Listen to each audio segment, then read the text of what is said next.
Genelle Winter, Metlakatla Indian community here in southern Southeast Alaska. And we have the dubious privilege of being the first appearance of European green crab within the state of Alaska right here on a Ned Islands Reserve in Metlakatla.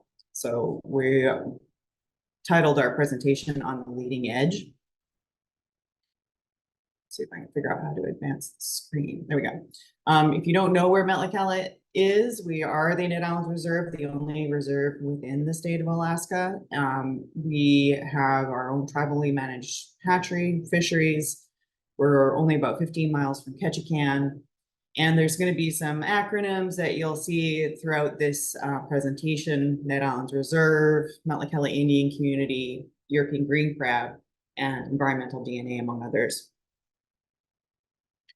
I'm sure most of you who are on this already know about green crab, but the characteristics that make them most easily identifiable are those 5 spines. And the adults don't get much more than 4 inches across. And we have truly seen the truth that they are not always green. We've seen a range of colors from orange to brown to dark red. And as many of you know, they are considered one of the most invasive species in the marine environment. Just to get a little bit more into this, why green crab are so bad. They're blamed for the collapse of the softshell industry in Maine. They pose an extreme risk to the Alaska commercial subsistence and personal use fisheries. They are a threat to ecosystems. They uproot eelgrass in search of food.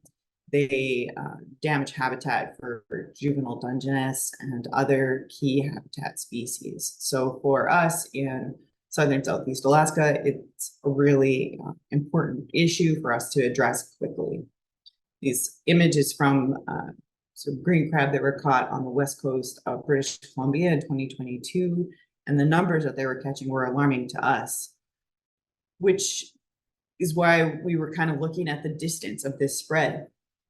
Here in Metlakatla, we're kind of, in the middle of all right here on this picture.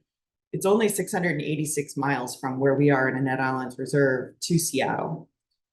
It's also an additional only 640 miles from Ned Island all the way up to Cordova. So the impacts that their green crab could potentially spread just as quickly as it got from Washington to Ned Island, it could also spread all the way up the west coast of Alaska. There's only approximately 80 miles from our invasion of green crab to the closest one, which is in Haida Gwaii, and they are also doing their best to manage green crab invasion there. Because we were aware that green crab was a potential issue, we reached out early back in actually 2019, and we received funds in 2020 to start a monitoring program. We primarily were focusing on environmental DNA, and we were hoping that this eDNA stuff would give us an opportunity to get a heads up on where they might be so that we could really focus our attention in that area. So that included, we got a bunch of signs, we had a bunch of outreach information so that we could start informing the public of the potential of green crab. We were able to survey for green crab all of 2021, didn't find anything. However, on July 19th, 2022, 2 years ago now, the first crab shell was identified and positively confirmed to be green crab by our staff, as well as NOAA Fisheries and Alaska Department of Fish and Game. A few days later, on July 26, 2022, there were the first live green crab caught, 5 of them on that particular day. At this point, all live green crab that have been trapped have been in one main estuary area, Tamgis and Muskeg area, but their abdomen carapace is found on the exact opposite side of the island. So this really reinforces the idea that we need to continue with our surveying and trapping efforts. The monitoring that has been started, it includes primarily using traps. The ADF&G provided fukui traps, which are common for using for monitoring. However, once we really started catching crab, most of the staff switched over to these shrimp traps so that they could increase the amount of crab that they were able to catch. In the upper right corner is one of the traditional fish traps where a lot of the green crab were found right at the beginning. The trapping has been focused in this area because that's where all of the live green crab has so far been identified. At the moment, the Fish and Wildlife crew has well over 200 traps. They're deploying them in a organized manner so that they can make sure that they're keeping track of where the crab are most focused or located. In addition to the trapping and the actual physical removal of the crab, we're continuing with environmental DNA monitoring. 2020, it was almost impossible. There just weren't any supplies for us up here in Alaska that we could get our hands on. In 2021, we had some samples done. 2022 and 23, we had more done and sent out to be analyzed. And we have plans to continue that effort this season in 2024. The eDNA results, this is an example of, a report we get back from it. And it was just a lot of information that didn't really translate into something that was super useful for us to really dial in our trapping efforts. However, as I mentioned, we have goal this summer to work with an eDNA expert, and they're going to really help us be able to take this data and use it so that we can focus our efforts and make sure that we're putting the most amount of energy into the places where we're most likely to be able to catch crab. In addition to the eDNA sampling, we've done some genetic sampling. We've worked with Carolyn Teeple with the Woods Hole Oceanographic Institution.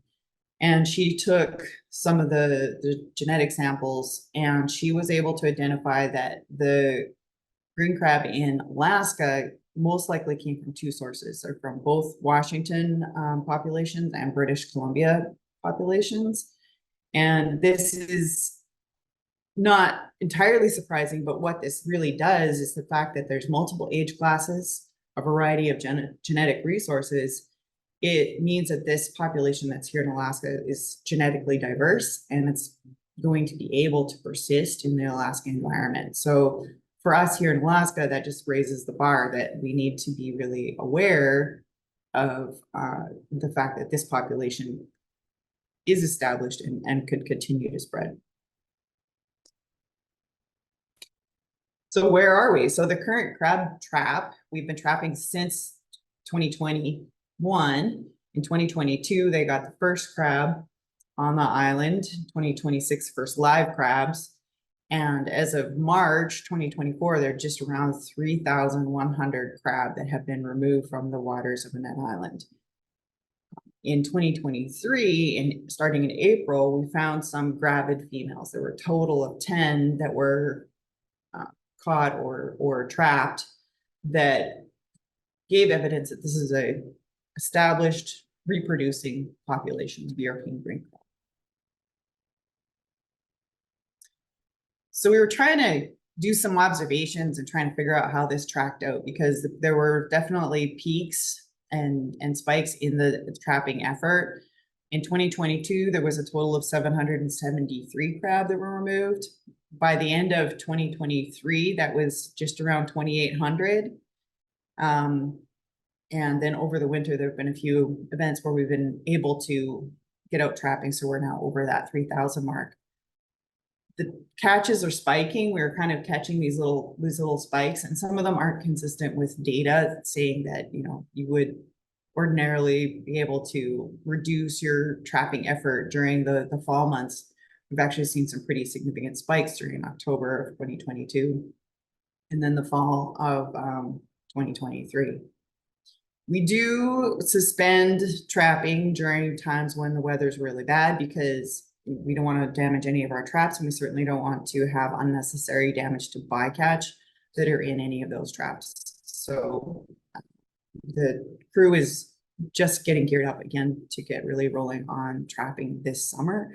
and we have a really good plan moving forward. This is Tamgus Bay, and so we did kind of a graph to show where the majority of the crab have been located, and they've really been near those freshwater sources. So near the Coast Guard Creek, Colby Creek, Crab Point, but primarily there in that what's called Coast Guard area, where there's been a much higher volume of crab that have been trapped in there. Efforts are going to continue, of course, just to make sure that we apply a lot of pressure on this population so that it doesn't continue to expand. Part of the problem or issue was just to make sure that we really worked on community outreach and community education, and then to fund this effort. We reached out to the Native Art class here in the high school for this design. It was Elizabeth Anderson, and we had her do this design, and it's something that we're using on our outreach efforts and any of our publication that we're putting out there about European green crab on Annette Islands Reserve. We also, right from the very beginning, had been working closely with NOAA Fisheries and ADF&G to, fund the initial primary surveying effort. That those monies came from the Pacific States Fisheries Marine Commission, and then ADF&G provided us with some traps. We really began a sustained community outreach campaign once green crab was positively identified. And so we did printed flyers, social media posts, radio, media. We just really tried to make sure that we were communicating with the community on the number of crab and what to look for if they were out on the beach. Additionally, the Tribal Council approved resolution number 2252, which declared European green crab to be a serious environmental threat. This is a tool that we're using to enforce how seriously the tribe is taking this issue, and that we are going to be continuing to reach out for financial resources to address it. In April of 2023, we had a collaboration where we worked with NOAA, Alaska Department of Fish and Game, Alaska Sea Grant, Washington Sea Grant, and a couple other local Alaska agencies to have a green crab workshop. Additionally, we had a Green Crab Awareness Day on July 19th, 2023 to, again, increase awareness. At the Green Crab... Okay, at the Green Crab Workshop, there were 33 people that attended, and there were a lot of efforts and opportunities for people to learn how to trap and learn more about green crab and see it in person. Green Crab Awareness Day was a huge hit. We had t-shirts that we gave out. We had community members, elders, and others who attended, and we're going to make an effort to keep this as an annual event to keep that awareness high within the community. As you guys know, it takes a lot of money to do kind of efforts like this, so we're continuing to get for funds. We really have to thank the Bureau of Indian Affairs, because they have been the primary funder through the invasive species program to do the majority of the work that we're doing. We're also reaching out to the legislators, and it sounds like there may be some funding coming from them, but the timing on that is really unknown, or the method by which it will get to the tribe.